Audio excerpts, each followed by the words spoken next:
Hello, Leo, Sun, Moon Rising, and Venus signs. Kamusta kayo? Sana po yung nasa mabuti kayong kalagayan.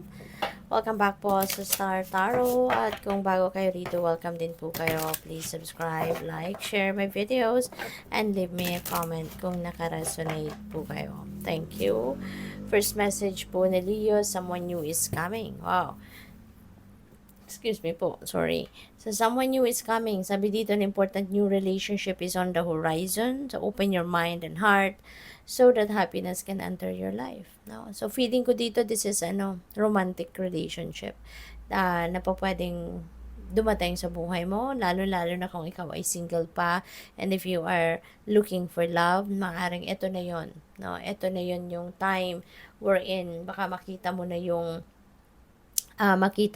ano mo, yung makita mo na yung soulmate mo, yung twin flame mo, yung eternal love mo, kumbaga, no?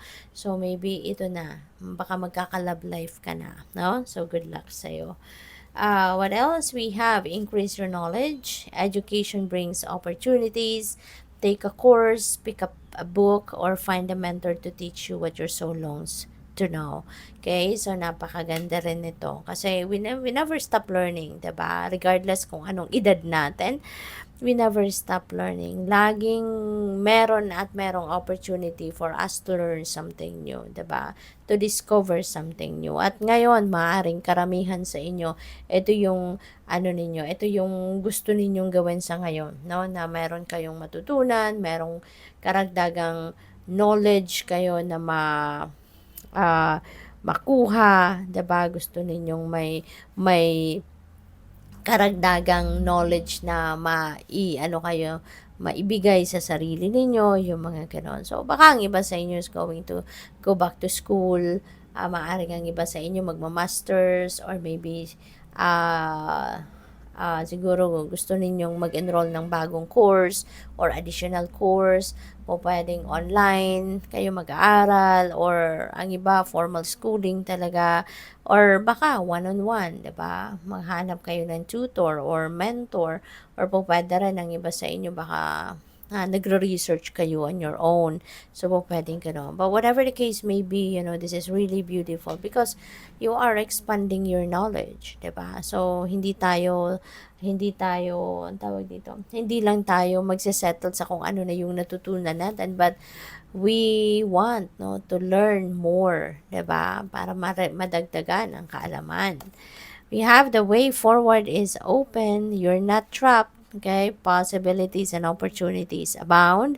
I will guide you to personal and spiritual freedom. Ayan, so tutulungan ka ni Archangel Michael na gabayan, no? Tutulungan kang gagabayan ka for your personal and spiritual freedom. Okay, so wag mong isipin na uh, trap ka sa isang sitwasyon kasi merong mga paparating na opportunities for you to move forward. Okay? So, it's just up to you kung paano mo to i-claim, 'di ba, na blessing na ito. So, tignan natin kung ano pa mga messages ninyo. Maraming salamat muna for subscribing, and if you haven't subscribed yet, subscribe na po kayo. Thank you then for not skipping the ads, no? Malaking bagay po 'yan sa akin. Thank you. And please click the join button po sa baba ng video kung gusto po ninyong mag-member sa channel. And also, maraming salamat din and welcome sa ating mga cross-watchers na nandito. So, this is also a reminder para sa iyo, na merong sacred plan ang universe sa bawat isa sa atin. Okay? Kaya mas magandang lagi tayong magtitiwala, lagi tayong maglalagay ng ating trust and faith and hope, no? Sa divine, kasi siya ay merong plano para sa atin. Sometimes may mga nangyayari sa atin na hindi masyadong paborable para sa atin, but rest assured that that is part of our soul's journey. That is part of the divine plan. 'Di ba? Hindi naman lahat is smooth sailing, 'di ba? Hindi naman sa lahat ng pagkakataon smooth sailing ang lahat, no? Sa journey natin, meron tayong at some point mararanasan ng mga humps and bumps, meron tayong may experience ng mga problema, may mga obstacles na pwede tayo ma-experience. And kung hindi tayo makakaranas ng mga ganon, 'di ba? hindi tayo magiging hindi mailalabas, no, yung resiliency natin, hindi mailalabas yung strength natin, hindi mailalabas yung galing natin sa pagdiskarte, 'di ba? Kung puro lang maganda, no? Or puro lang smooth, kumbaga, ang nagaganap sa buhay natin. Kaya everything has a purpose, 'di ba? Everything in this world has a purpose. At lahat 'yan parte ng ating kung ano nangyayari sa buhay natin, that is part of our soul's journey. Okay? Para tayo ay pagdating ng araw, pagdating ng panahon, magiging matatag tayo, magiging matibay tayo, magiging magaling tayo, mabubuhay tayo kahit saan tayo makarating, yung mga ganon. Kasi ano na tayo, seasoned na tayo in life experiences, 'di ba? So, this is also a time na kayo ay nasa higher energetic frequency at you will be able to manifest whatever it is that you want to manifest in your life. Nasa manifestation energy kayo sa ngayon, kaya hold your vision. Okay? Kung ano man itong ini-envision ninyo for yourself, ano man itong pinapangarap ninyo, gusto ninyong makita, gusto ninyong ma-experience sa buhay, no, na sitwasyon, at nung pinapangarap ninyo na ma-experience, hold that in your vision. Kasi habang nandito yung manifestation energy sa horizon ninyo, yan ay meron kayong pagkakataon na yan ay mangyari na. Okay?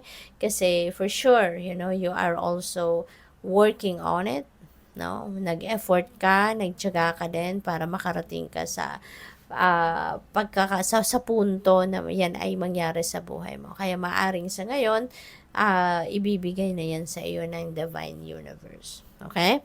We also have expect miracles. So, maaari, no, na yung pagmamanifest ninyo ng mga bagay na ito, ng sitwasyon na ito na gusto ninyong ma-experience sa buhay. Maaring ito na yung miracle na ibibigay sa iyo. This could be answered prayers. No? Miracles are mga pangyayari, mga bagay na hindi ninyo sukat akalain, na pwedeng mangyari na sa buhay mo, at ito na mangyayari na. Kaya good luck sa'yo. So, thank you for watching. Love and light. Namaste.